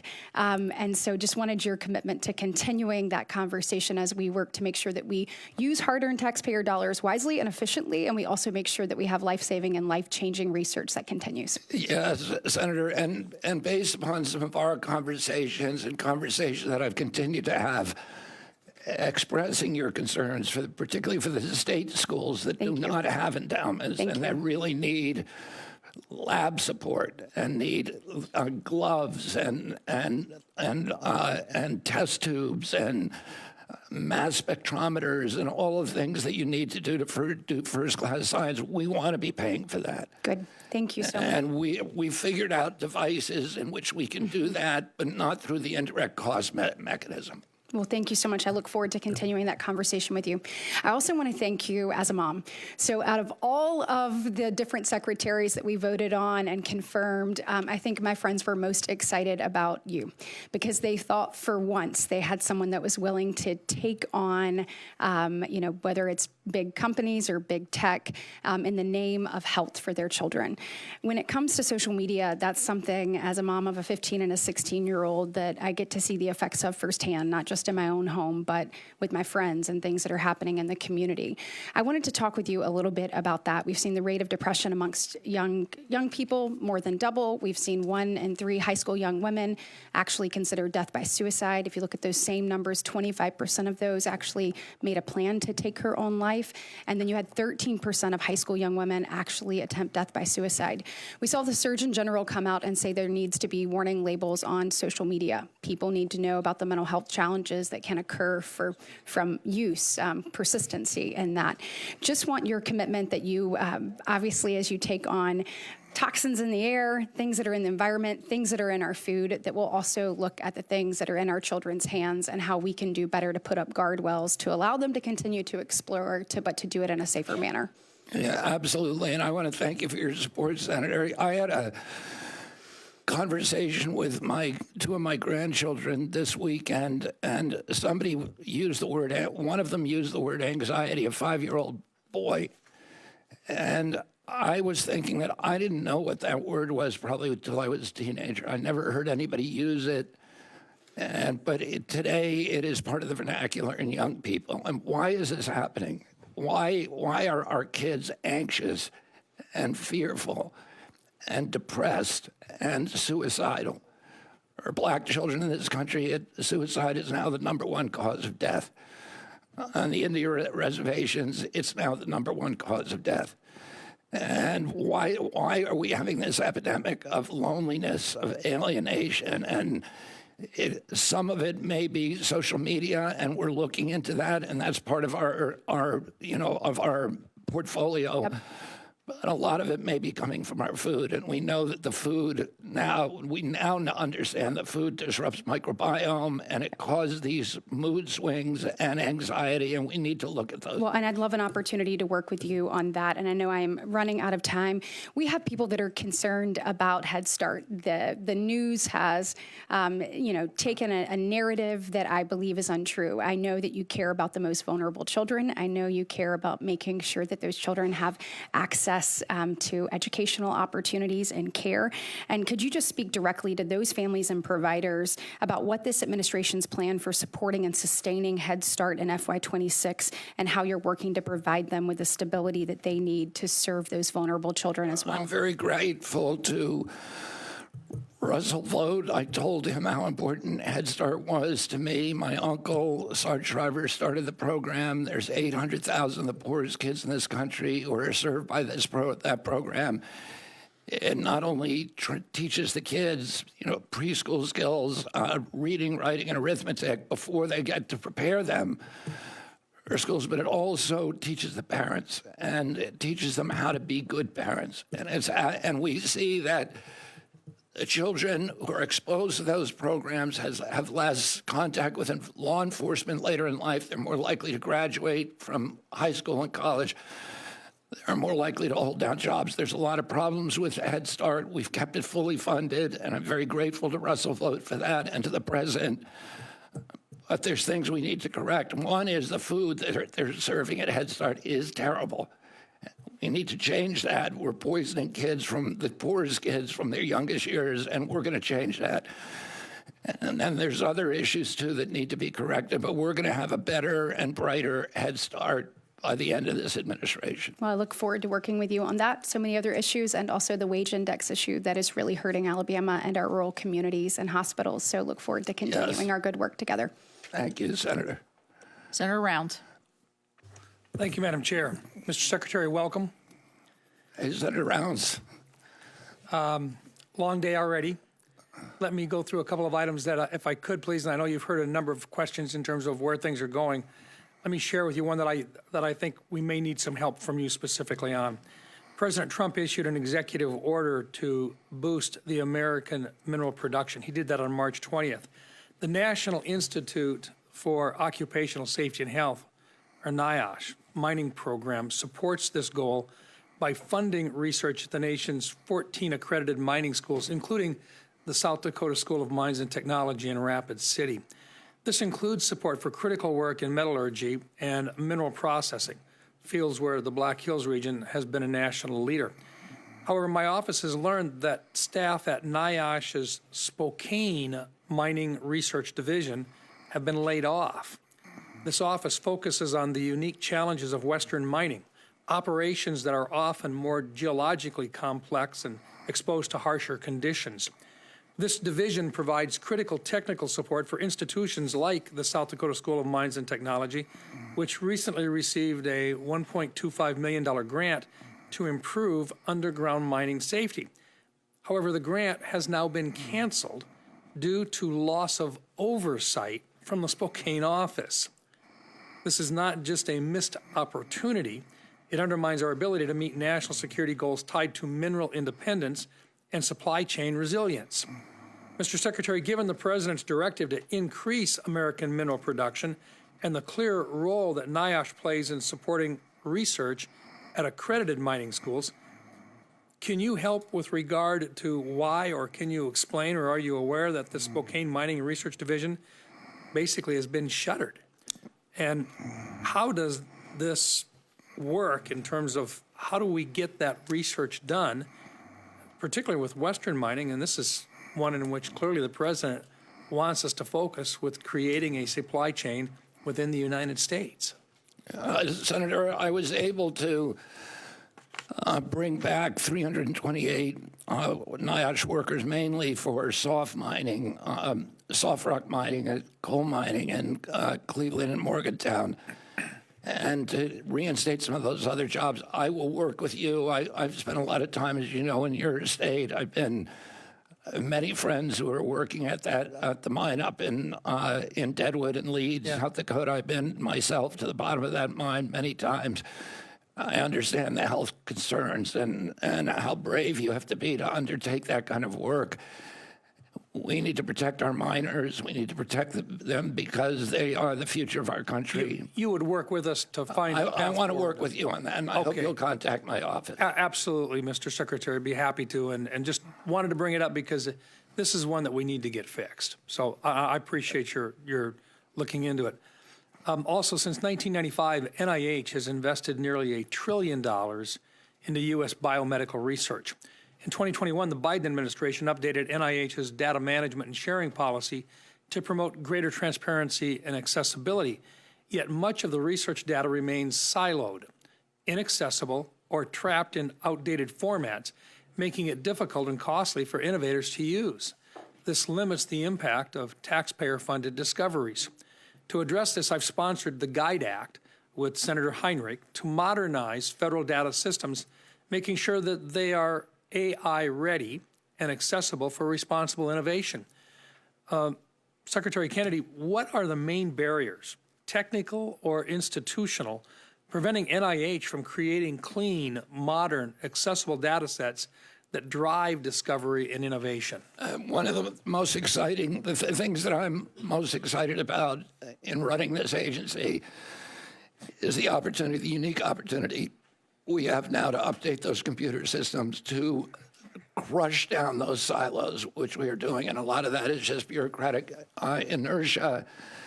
And what we found is a lot of, I actually learned that in order to get access to CMS data for another one of my agencies that wanted to study that data for healthcare purposes, we had to buy it from another agency there. So they're hoarding the data and they're selling it. It makes no sense. And we are bashing down all of those barriers.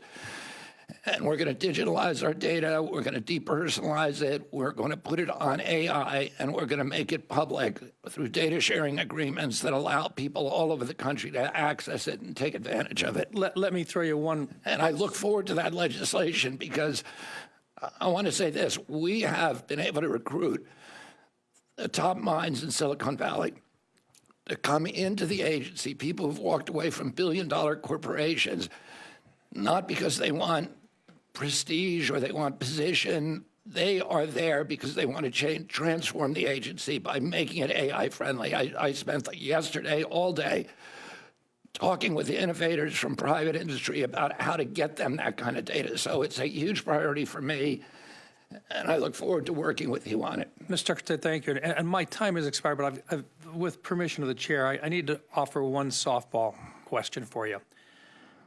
The combination of biomedical research in coordination with AI in terms of speeding up the processing and so forth tells us that we can make discoveries and cures for some of the main dread diseases that afflict mankind today. And we can do it within a very short time period, which not only would save federal taxpayer dollars in terms of long-term treatment, but also improve the quality of life for millions of Americans and families throughout the world. Would you agree that the combination of biomedical research with artificial intelligence accelerating that discovery process could very well improve the quality of life for millions of Americans? It's already happening at FDA. And, you know, I had a conversation with Marty McCary last week, or even the initial introductions that we're making with AI have already quickened the clinical trial process. So, you know, well, I can't even imagine the kind of opportunities that we're going to get from this, from transitioning to AI and marrying that with biomedical research. Thank you, Mr. Chair. Thank you, Mr. Secretary. Thank you, Madam Chair. Thank you. Senator Merkley. Thank you very much, Madam Chair, and good to see you, Mr. Secretary. And I wanted to address a topic that I think you and I may have similar thoughts on, perhaps the President has similar thoughts on, and that is real concern about the high cost of medicines in the United States of America. Back in October of 2018, President Trump, in his first term, noted that it's not acceptable that Americans are charged more than others in the developed world, and that we should be the most favored nation. My team connected with the White House team to say I had a bill and to end the gouging of Americans on drugs, saying that they couldn't charge us more than the average price that was charged in Canada, Australia, Japan, and a group of the larger European nations. It seems just clear to me that given the taxpayers of the United States put more into the R&D of these drugs than any other citizens anywhere in the world, we should at least get the fairest price, not the worst price. And I believe that I read comments by you that supported that general notion. Absolutely, and I told one of the Senate, I don't know if the bill that you're talking about is the same bill that I talked to Senator Sanders about last week, but it's something that we're very excited about. The president announced a EO on most favored nation status last week, and I was present for that and helped craft the EO. And we are already in negotiation with the drug companies to discern the ways that they're going to comply with that. So it's something the president is committed to. I'm committed to. Why do we spend it? Why can an American fly to London and buy Ozempic for $88 a dose? And from the same factory in New Jersey, in the same package from New Jersey that he buys in New York City, or at a list price for $1,300. Thank you. No, it's outrageous, and The difference, Senator Sanders is a sponsor of my bill and Price Gouging for Medications Act. The difference between his bill and mine is that I should say we should get the lowest price at which those companies are selling it to those major countries. His bill says the average price, but it's a slightly different set, but it's essentially the same concept. You offered to work with Senator Sanders toward his bill, but can you extend that same to the group of folks behind my bill and or any bill that accomplishes this? Absolutely, Senator. Thank you. You have my enthusiastic partnership in that. I look forward to really working with you, and I know President Trump has again expressed, you mentioned the EO. The EO kind of summons the pharmaceutical companies to negotiation. I hope the negotiation, if it doesn't produce substantial results, and by the way, I'm saying it should be negotiated for everyone, not just Medicare, not just Medicaid. Like no one in America should have to pay more than what we pay. And I think that's the general sense that you have, is not just if you're over 65, you should get a fair price. Everyone should get a fair price. That is our position, too. Yes, thank you. I wanted to turn to the reconciliation bill, and I apologize. Maybe this has been covered while I was over in Foreign Affairs, but I wanted to understand express my concerns about the possibility of nearly 14 million Americans losing coverage. The bill, as it hasn't come out of the House yet, but is the administration trying to work to get the version that came through the Rules Committee and the ENC Committee modified so that we do not lose Medicaid coverage? Well, I think there's two issues. One is for Obamacare, and the other, which is that 13 million that you're talking about. The numbers that we're looking at are 8.5 million on the Medicaid, and the Medicaid, Obamacare is a little different, and that's the issue of the extension of the tax credits. The Medicaid is the cuts there are not really cuts; they're basically cuts in the growth of the program. And those cuts are to eliminate waste, fraud, and abuse. And I don't want to just use those words. And I talked about this a little before. There's 1 million people that we've been able to identify that are collecting Medicaid in 2 different states, which is illegal. There's 1 million people that are collecting Medicaid and Obamacare, which is illegal. There's 1 million illegal aliens who are collecting Medicaid, and they will be eliminated. The remaining people are all people who are able-bodied, who do not want to meet the minimal standards that President Trump is establishing, that they either have a job, they have a part-time job, they're looking for work, or they're getting an education. So I hear your arguments. I have seen evaluations of this program that consider it to go far beyond just that sort of, I support the waste, fraud, and abuse of people double enrolled in various programs. But one of the things, for example, is we had a government efficiency so people could enroll in SNAP and Medicaid at the same time. That's being severed, which makes it, if you're a single parent, you're raising a couple kids, you're working 2 or 3 jobs or minimum wage jobs, and at the same time you have to go in every 6 months and revalidate your income, apply for 2 separate programs. I mean, the reality is it's extraordinarily different for ordinary struggling families to do that. And the goal is to cut down the number of people by making it difficult. And I don't think we should make it difficult for folks who are trying to be on their feet and raise kids. I wanted to note that the loss of people enrolled in Medicaid, and I consider health care a right, not something that is you achieve because you're wealthy enough to buy it. I think every developed country but the U.S. has said health care is fundamental to a thriving population.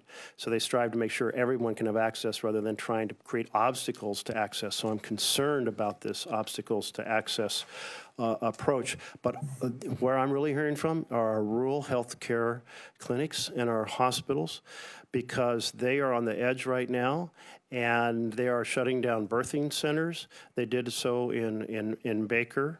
I have a picture of your father when he was in Baker well, during his presidential campaign. And so now people have to go down in eastern Oregon where there's horrific winter storms, an hour to get to a birthing facility, or more than an hour. Anyway, I'm concerned about these rural clinics and hospitals that are on the edge going to be shut down when a lot of people won't be able to pay. If I could interject here, sorry, Senator. Am I over time? Yeah, you're over time. such And an Senator Bo's important topic. been here the whole time, and I the talked Secretary's up against a those hospitals. a hard I'm stop. happy to talk to you. I appreciate that your civility in here today, and I'm very, very anxious. I agree with you on all the issues that you talked about. If you call my office and want to talk about it, I would like to. I will absolutely follow up. Thank you very much. Okay, Senator. Thank you, Madam Chair and Ranking Member, again for having this important hearing. Thank you, Mr. Secretary, for being here. Cancer remains one of the leading causes of death in the U.S., as you know, and early detection through screening is critical to improve outcomes, reducing long-term health care costs. The national... I didn't hear what you said. I said that early detection through screening of cancer Cancer, is okay. critical to improving outcomes and reducing long-term health care costs. I'll try not to mumble. So, National Cancer Institutes are designated cancer centers that deliver cutting-edge cancer treatments to patients in communities across the United States. Yet there are no NCI-designated cancer centers in Arkansas, Mississippi, or Louisiana, states with some of the highest cancer mortality rates in the country. Arkansas has been working really hard on that designation for the last several years. We know that strong federal partnerships are essential. We really would like your help as we go forward with that, again, in providing this ability.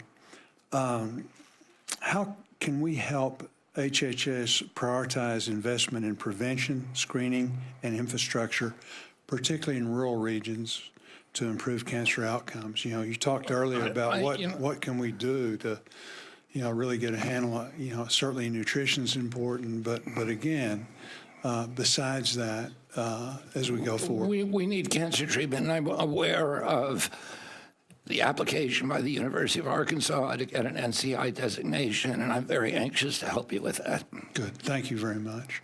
As chairman of the Ag Committee, I appreciated your comments last week in the House recognizing the difficult position our farmers are in. I'm concerned that rural America is struggling, especially our farmers. Nearly half of Arkansas's counties lost population between 2022 and 23. That would be true of most of our rural counties in America. Farmers and rural Americans often face barriers to accessing health care and including provider shortages and transportation challenges. Providers in rural communities struggle to keep the doors open, leading to gaps in care. Programs like the Rural Residency Planning and Development Program will be especially effective in helping train and retain physicians in underserved rural areas. We're in the process now of working on a farm bill, doing some things to support not only the farmer, but rural America in general. How can we partner with you? How can we partner with the HHS to develop sustainable health infrastructure that ensure that federal policies help attract and retain providers in healthcare deserts? We have a number of programs under HRSA that are intended to do just that. One of them is the 340B program, which is very controversial. It's now under litigation. But we understand the importance of that program to rural hospitals. The GME program, which is designed to get providers, badly needed providers, into those regions. I would also stress that we're about to see a revolution in AI, and AI, I had a showcase of an AI nurse yesterday, which is just an extraordinary innovation that could revolutionize health delivery in rural areas. We met with companies that are building apps that are now used by millions of people that give direct access to health records and give transparency and the ability for people to immediately discern, and wearables also give the capacity for people immediately to discern which direction they're going in on a whole parade of metrics, and allow you to, even as you eat food, to in real time evaluate what it's doing to your body and to take control of health. And I think in rural areas, particularly those areas that don't have access to hospitals, that it's going to revolutionize. I'm very excited about that as an innovation that can transform rural health care. But I also understand we got to keep those institutions in those regions because they're important economic drivers. And for people who really do need to visit an urgent care or an emergency room, they're life-saving. So I want to work with you and do everything that I can. And the other senators, both Democrats and Republicans, want to make sure that the 60 million Americans who live in rural areas have, and who are critical to our culture, to our economy, to our history, and to every other value, that it's critical to keep them in those areas and healthy. Thank you very much. Thank you, Madam. Thank you, Mr. Secretary. I know you have a hard stop at noon, but we've got one more question here. Senator Schatz, and then we will wrap up very quickly. Thank you. Thank you, Chair. Thank you, Secretary, for the extra 5 minutes. Good to meet you. I want to tell you a little bit about my dad. Dr. Irv Schatz was the first physician on the record to question the ethics of the Tuskegee experiments. For years, the United States Public Health Service withheld penicillin from African-American men with syphilis to, quote, study the disease process. And so I'm thinking of my dad when I ask about a statement you made during last week's HELP hearing questioning the recommended childhood vaccine schedule and implying that these vaccines should be tested in children against a placebo control like a saline shot. I just want you to know this is not a gotcha. I'm hoping that I misunderstand what you're talking about. You know placebos exist, placebo-controlled trials exist in the existing vaccine approval process. Are you suggesting something different than that? There are placebo-controlled trials, Senator. And by the way, my uncle, Ted Kennedy, in 1975, held the hearings that ended the Tuskegee experiment. And so I'm very, very familiar, and I've met some of the people who actually suffered from that. Under the current vaccine schedule, none of the vaccines, with the exception of COVID, have ever experienced a safety trial pre-licensure that involves an inert placebo. None of them. COVID's the only one. And I don't think that it's ethical to go back and retest those vaccines against a placebo, if that's what you're suggesting. That's what I'm trying to clarify. And No. But you know what? The Cochrane collaboration in 2016 published a study that showed that the predictive capacity of placebo-controlled trials, which are the gold standard, is actually not any better than good observational trials and retrospective trials. So we can do those kind of studies without subjecting people to an unethical experiment. That's all I wanted. This is not a gotcha. I wanted to just clarify that we're not contemplating population-wide studies okay, great. And they do, just to clarify, they do have efficacy tests against placebos, but they don't have safety testing. It's a biological fact that as an Ashkenazi Jew, I'm more likely to carry the Tay-Sachs gene. We know that rural Americans are less likely to receive preventative health services than people who live in cities. We know that liver cancer is more than twice as common among Asian Americans than white Americans. I just want to clarify, as the administration attempts to root out what they consider to be DEI, that we are not characterizing biological differences between the sexes, among races, among people who live in different parts of the country, and the study of those, because obviously in the administration of care, whether it's medicine or other health care, we want to know how different people respond to different courses of treatment or preventative care or whatever it is. I'm assuming you don't think that's DEI. Is that No, fair? absolutely not, Senator. And, you know, I was talking before you got in here that we worked with Senator Tim Scott on a very, very innovative program that we approved 3 weeks ago in South Carolina to deliver a new cell therapy to people, to every person in South Carolina who has sickle cell disease. Right. There are all kinds of diseases that affect certain races that have manifest sexual dimorphism, and that's nothing to do with DEI. Okay, so I think the challenge is, and this is not just your agency, but really government-wide, is that the first cut at eliminating, scrutinizing, freezing, reforming grants, projects, lines of funding has been this basically sophisticated version of Control F, where you look for the word gender, or you look for the word race, or you look for the word equity. And I would just ask you to relook through your departments at whether or not some of this stuff got swept up accidentally. And it's not some PowerPoint presentation to your workforce to divide them according to race and tell people what words to use to describe themselves or others, but rather a kind of foundational aspect of medical research. And I just would like to be reassured that you're taking a second look after the kind of first Doge script was written to flag anything that could be problematic from the standpoint of the Trump administration. We are doing that, and we've already rectified a number of studies that were eliminated based upon those presumptions because they fit because the search terms made them look like they were DEI. And when that happens, people call me, and I call Jay Bhattacharya, and I say, will you take another look at this? And in several cases, he's reinstated them. We do not want to lose that kind of science. Thank you. Thank you. Thank you, Senator.